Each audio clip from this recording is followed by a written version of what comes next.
As a business owner, one of the easy traps that we can fall into is the "I can do that" trap. And you probably can.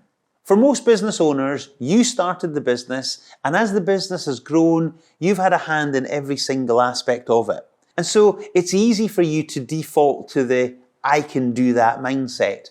But just because you can doesn't mean that you should. I was with a client recently who was talking about one of the daily routines of his role. As I listened to each element of the routine, he said, "And I'll give them a hand with X, Y, Z." And I asked, "But what's the reason for doing that?"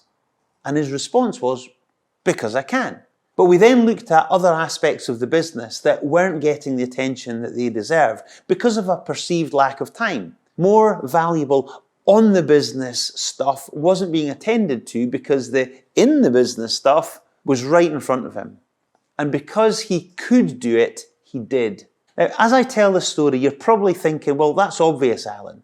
My question would be, is it? It was certainly a BFO, or blinding flash of the obvious, when we discussed it, but it had become so routine that it was a blind spot. It was an ingrained habit and it wasn't obvious at all.